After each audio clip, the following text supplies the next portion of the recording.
Hey everybody! I realize I haven't done a vlog entry in forever, so here's my first music vlog entry for 2018. I'll be starting with an update on what's been going on in my studio, both in terms of gear and techniques and things like that. So first off, I've got a couple of new guitars. I picked them up within the space of just a couple of weeks here, both, interestingly enough, from Deviser.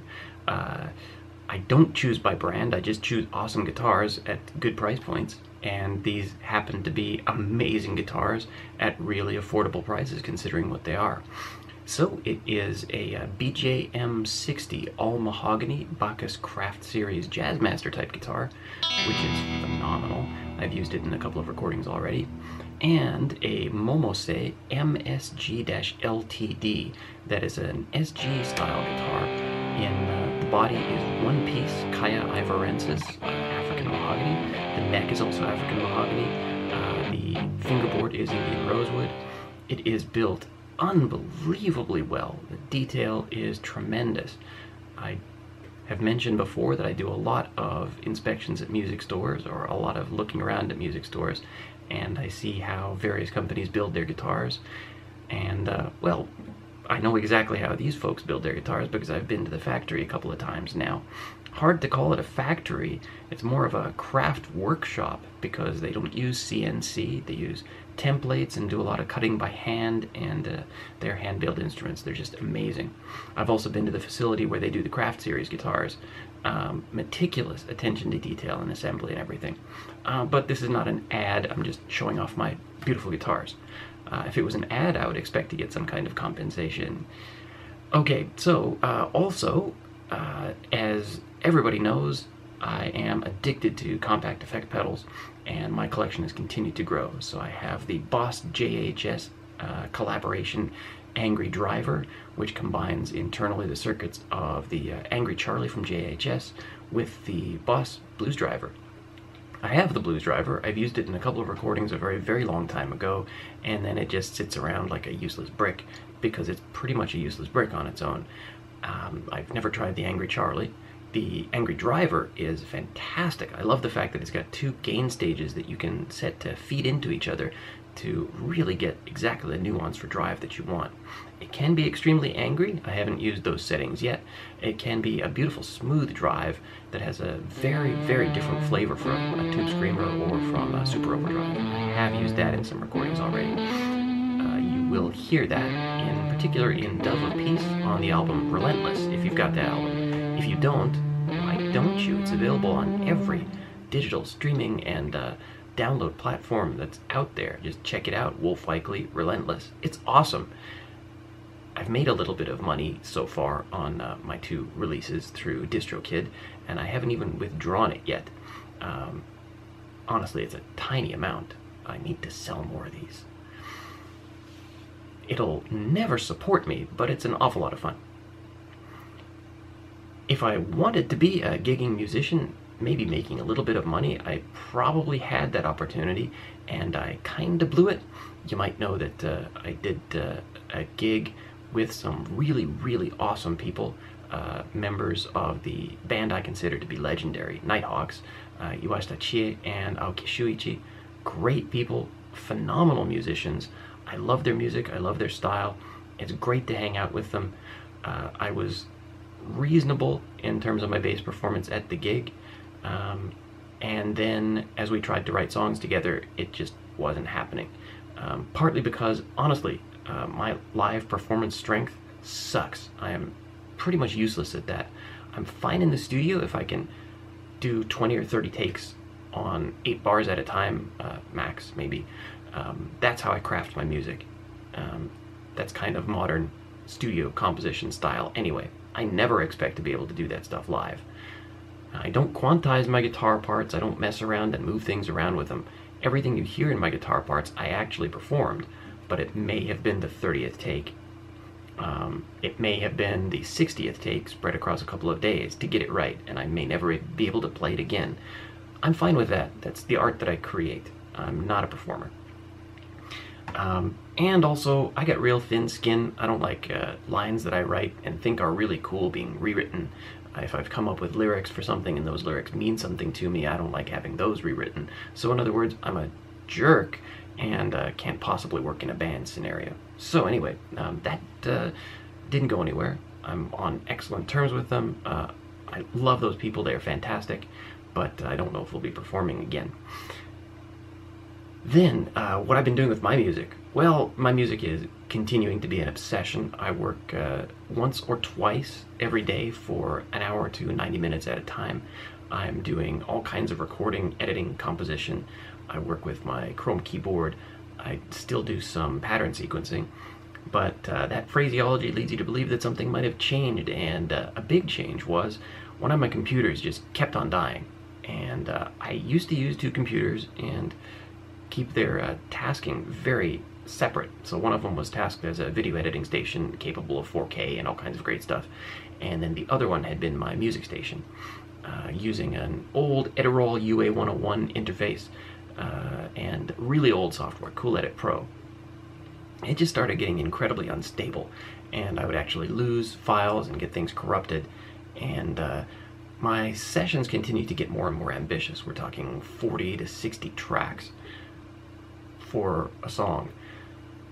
So I decided to try migrating, just changing platforms. The software I chose was Sony Acid Pro, which is actually now Magix Acid Pro. I've used Magix software before. It's great. Magix has acquired Sony Creative Software assets, including Vegas, so I just went for it. The transition was painful, it was difficult, I had learning curves, I didn't have all of my old EQ presets, but I haven't looked back. We had a huge snowfall, and we were taking care of a pigeon at home in January, and so we had a whole bunch of electric stuff running, and flipped a breaker, and so the computers switched off, and ever since then I haven't actually booted up the old music computer. Everything has been on the new station that I migrated to. So that's actually been going extremely well. I've had wonderful times working in Acid. I built my own EQ presets, and things are going really well. It handles ambitious sessions. It's not crash-proof, it still crashes, and I don't know whether I should blame the old interface for some of that. I'm very tempted to get a new interface. And it's strange the way you think about using money, or the way I do. I'm reluctant to spend money on a new interface because this thing works, but I'll drop a bunch of money on a new guitar that I don't need that badly just about any time. And I'll drop my yen on cute little compact effectors just about any time too. Of course, there's the pigeon obsession. I have photographs of pigeons all over my studio, and I look at them all the time when I'm composing my music, and almost all my music is now inspired by my love of pigeons. Pigeons are addictive. They get into your blood. There's nothing you can do about it once you start caring for pigeons.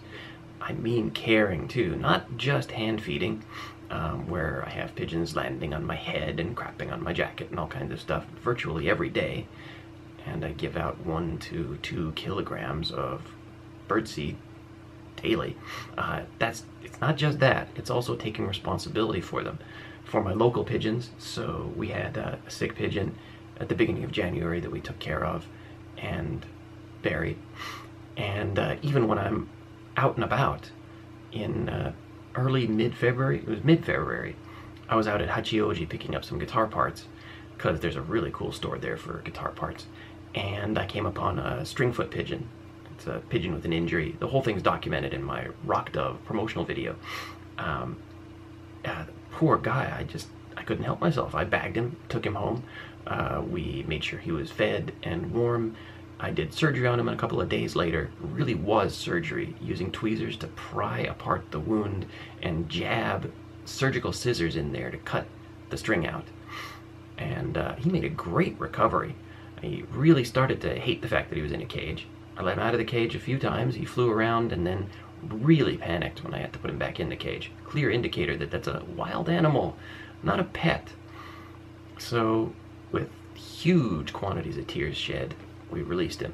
It was wonderful. It makes a great story. It's a good video.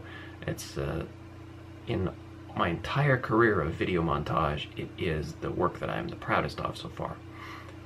So that's the whole pigeon thing. my pigeon obsession will never end, and by far, that pigeon, Mimu, will not be the last. We continue to care for these beautiful birds. They are absolutely wonderful. They don't spread disease anywhere near the way that people think. They are pretty clean birds. They do smell like dust, like taking a whiff of dust out of a vacuum cleaner, but after a while that becomes the most beautiful scent you can imagine to you as well. So if you are afraid of turning into a pigeon maniac and don't want any things to happen to you, don't get close to a pigeon. Don't love a pigeon. It'll take over your life, trust me. Yeah, so that's kind of the update on my studio life and some of my music life. That's the way things have been going. Great to get that into my vlog. I suspect I will watch it some years later and wonder what I was up to. Fitness journey has been going all kinds of places too. So just to briefly summarize, I did a very severe cut leading up to a big family vacation that we did in late July, early August. I did the cut because I knew that I would be overeating and under-exercising all the time during that vacation. I ended up still at a net massive weight and fat loss. Then after that I decided to go into a massing phase and really went to a nice 250 to 500 calorie surplus daily, packing in food even when I didn't want it, and took my training up to a really, really high level at times for me.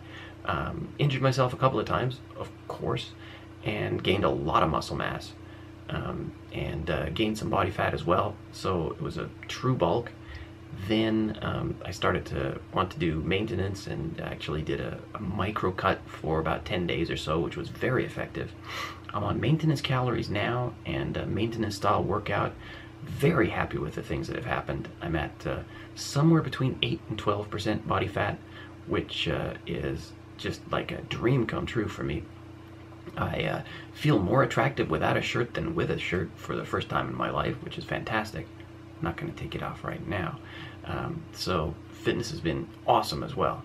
And I've really discovered during the time that I've been on that journey and my expanded creative journey that a healthy body is the only thing that can really host a healthy mind and hopefully a healthy soul. Damn, that's preachy, but it's the way it is. I've never been happier in my life, and I've never been healthier in my life, and those things are intimately related. So, how about we close up the vlog now, and I will catch you next time.